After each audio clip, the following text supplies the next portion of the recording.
Are video games actually dangerous for children? Let's talk about it. What's up, human beings? Welcome back to another Games and Groceries commentary video where we're going to be responding to another article commenting about video games. This week's commentary is coming from Men's Health, and the title is, Should You Be Worried About Your Child's Video Game Habits? So right there off the bat, you see that title and you're just thinking like, oh, another one of these articles, but I actually like where this article is going. It's not really anything wrong with it. It's kind of collecting different studies and discussing it from there. So this article comes out in response after the Fortnite World Cup finals, and we're talking about these young kids who are going into this tournament and winning tons of money. The Fortnite greatest player, the champion, actually won $3 million, and I believe he was 19?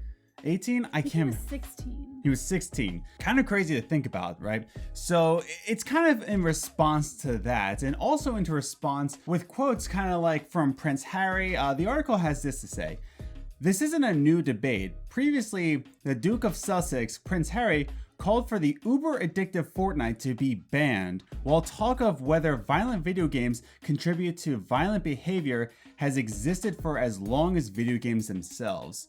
Very much true. This argument has been a long-standing argument. We talked about that in our last commentary video. Whether video games create violence or if they create bad behavior. And yes, Prince Harry, he did say that he wants Fortnite to be banned, most likely for the microtransactions and the effects it has on young children.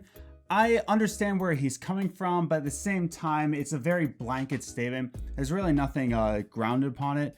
But that's where this article comes in, and it kind of collects different studies and just gives you your own opinion there. So starting with the first section of this article, where it talks about mental health in video games, and I kind of agree with statements like this. Men's Health article writes, "Nobody questions whether hours spent on the golf course was bad for Tiger Woods, or if Magnus Carlsen would be ruined by spending all of his spare time at a chessboard.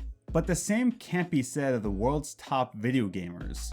What he's saying is that with pro athletes and chess champions, nobody's really questioning whether or not they're spending too much time practicing. But then when we're talking about tournament level gamers, everybody's saying you're playing too many video games, you're going down a dangerous route, video games creating violence. But what they're trying to do is practice so they can get the tournament level, but everyone's kind of questioning that. I completely agree with that too, because I mean, and we've mentioned this before when we've talked about it on the podcast and things like that, where video games are always like shooed out of the hobby line. Like, people never consider it to be a legit thing to either spend as time or as a career or anything like that. They always kind of shoo it away. So I definitely agree that like it should kind of be seen almost on that same level when it comes to practicing, if that's their dream.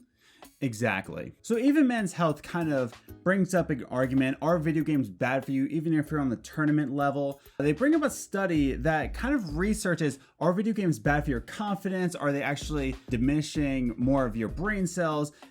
Is this actually a negative effect in your life? But the study actually came out and it came to say that it has positive effects on kids. Men's Health has this quote, which says, "The assumption is that kids who play video games are hermits who shy away from social settings." And that's true. That's the assumption there, to say that kids are just sheltered inside. They're not talking to anybody. There's no community building. They're just sticking their heads on their mobile devices and just on their TV. That's the assumptions. But this study at least proves that couldn't be further from the truth. In fact, being good at video games is much more likely to give a child confidence than destroy it.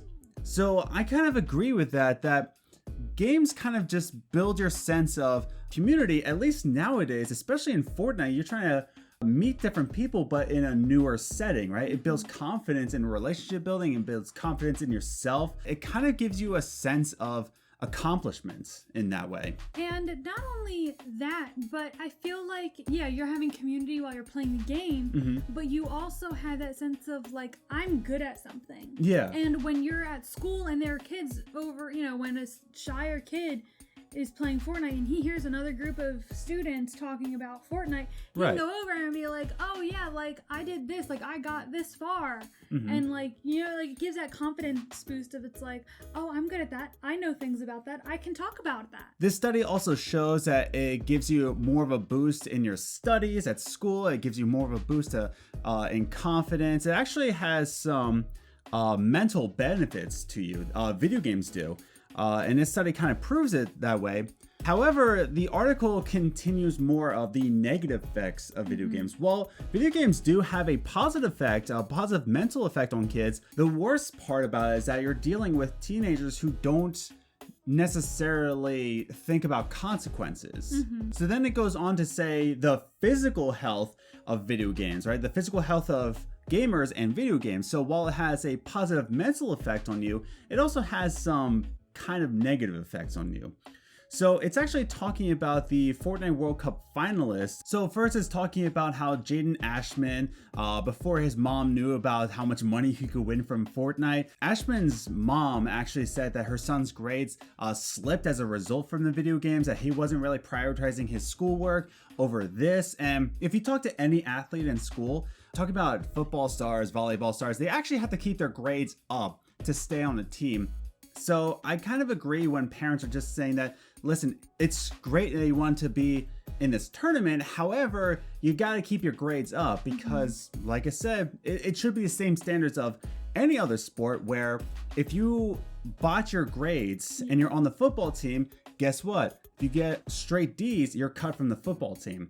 Same thing should be applying here. It also says that Jaden Ashman also spent 8 hours a night playing these games, and something had to give, and that was sleep. And that's where this comes in about the physical health and your sleep habits as a tournament gamer. So Men's Health writes this: a study published in the American Academy of Medicine found that gamers will often postpone bedtime in favor of continuing to play video games. Results show that on average, gamers delayed going to bed by 36% of the nights they played video games, while the average delay in bedtime on the nights spent gaming was 101 minutes. So you're delaying your bedtime. Let's say your bedtime is 10 p.m., you're delaying it by an hour and 40 minutes. So it was 10 p.m., you're going closer to midnight, but that's just the average. Like we said here, Ashman would spend 8 hours a night, so he was losing his sleep. When you lose sleep, you're not concentrating, and when you're not concentrating, your grades kind of slip. Now, a lot of the time with this, they're focusing on the kids. The kids are staying up, the kids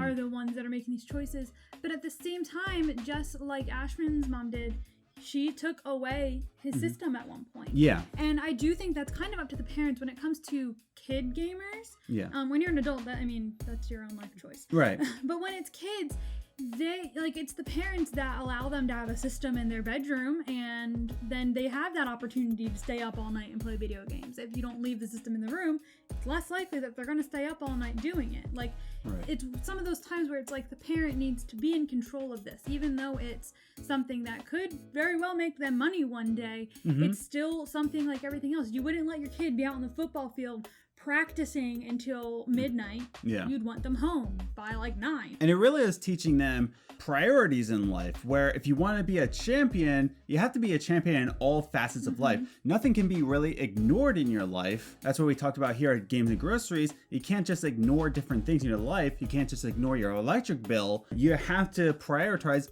everything, and sleep is prioritizing here. Yeah. And I think it also goes into teaching them how to prioritize even when they get older. Because when they learn, all right, I have to prioritize my health and my schoolwork before video games, or before, what they can consider their job, before their job.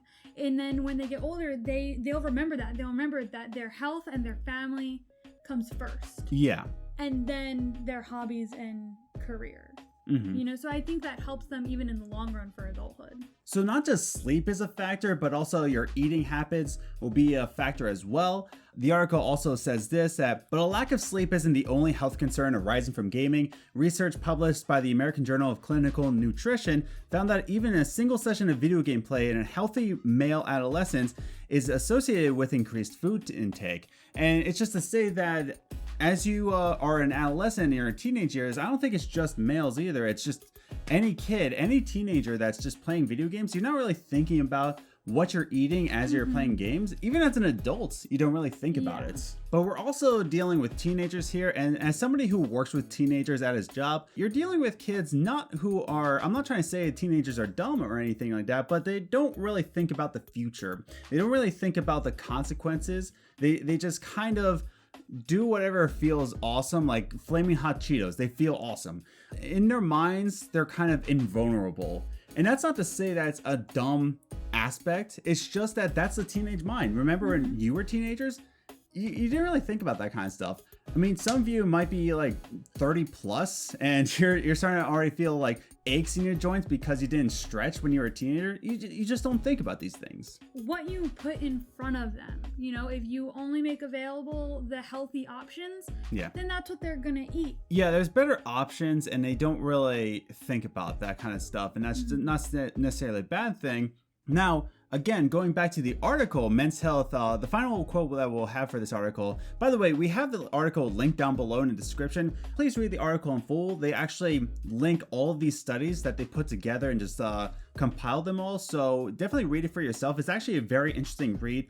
Even all of the studies, it's very interesting to read through this. So definitely check it out in the description. But the last quote that we have is, "But overeating isn't the only danger to a gamer's health. The NHS warns that a sedentary life spent playing video games could lead to the development of a whole host of chronic diseases such as heart disease, stroke, and type 2 diabetes, as well as weight gain and obesity." So notice that the article writes that a sedentary life, not the sedentary life of a gamer. It's saying that a sedentary life of a gamer, if you don't start thinking about the consequences, it could be a dangerous thing to these kids.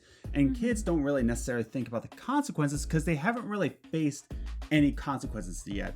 And I think that's what I should be elaborating here, is that kids don't necessarily think about consequences because the consequences really hasn't come yet. So the consequences here are heart disease, stroke, type 2 diabetes. You don't really think about that. Even as someone, a gamer right now who hasn't faced heart disease, you don't really think about that because you haven't faced it yet. So closing out our own sort of thoughts on this is that, yeah, there's positive things that come out of video games, and I totally 100% agree with that. I don't think anybody should be disagreeing with that. But then this article also states that there are negative effects that you should be looking out for. So I don't think the question is, are video games dangerous? I think that's kind of a blank statement. Are video games dangerous? That's such an open-ended argument where parents are just saying video games are dangerous, period, when it's actually, no, you just need to teach your kids the consequences to your actions. So while video games do play a positive effect on kids, like confidence, like academic achievements, like feeling accomplished, there are definitely positive effects, but there's also those negative effects that you need to say, hey, in life, in real life, there are going to be consequences to your actions. And just like you regulate anything else that your kid does and would want to make sure they're healthy, this is the same thing. You don't want your kid up reading till midnight either, you know? So it's just a matter of teaching your kid not even the consequence, just teaching them how to care for themselves. So I think this is a really good article just to formulate your own arguments, whether or not video games are dangerous or not. And I think at the end of this article, it doesn't really tell you, oh, video games are dangerous, or no, video games aren't dangerous. It just turns over every single rock. It gives you every single argument to say it's positive, it's negative, but just look out for the warning signs. And as parents, you need to be looking out for these warning signs instead of just pointing fingers to say, this ruined my kid's life, this did this. Instead, you should be teaching your kids about the real world and how there are going to be priorities in life, how there's going to be consequences, how everything's going to come into play. And yeah, it's challenging to raise kids like that because they haven't faced that. but at least we can warn them beforehand. So definitely check out the article linked down below in the description. By the way, I also have some affiliate links for any equipment that we use. So if you're interested in doing videos like this or any of our podcast videos, always have affiliate links for the equipment that we use if you're interested in that. But I definitely recommend reading this article for yourself, again, in the description. Definitely read all of the studies that they link. It's super interesting. It's actually a really good read of everything put together. And if you enjoyed this episode, definitely click that like button. It actually helps out the channel because it tells YouTube, hey, people like this kind of sort of thing. Also, share with your friends if you think they would find it interesting, as well as comment down below. We want to hear from you guys. Do you agree with this article? Read the article before you comment. Do you agree what it's trying to say and saying that, like, just formulate your own arguments? What do you think about video games? Are they dangerous for kids? What are your thoughts on it? And finally, if you really enjoyed videos like these, if you enjoy videos of us talking endlessly, I guess, definitely consider subscribing to the channel, ringing that notification bell so that you know whenever we put up content. We try to put up content 5 days a week, so definitely subscribe and be in a community of other human beings. So follow us on Twitter at Gaming Groceries. You can follow us on Instagram at Games and Groceries, or you can check out our website, gamesandgroceries.com, where you can find all of our podcast episodes on the audio version, as well as other places where you can find the audio version, as well as blog posts that Adam writes. And he'll be writing more come fall. So thanks again for watching. Again, share with your friends if you think they would find it interesting. And we will see you in another video.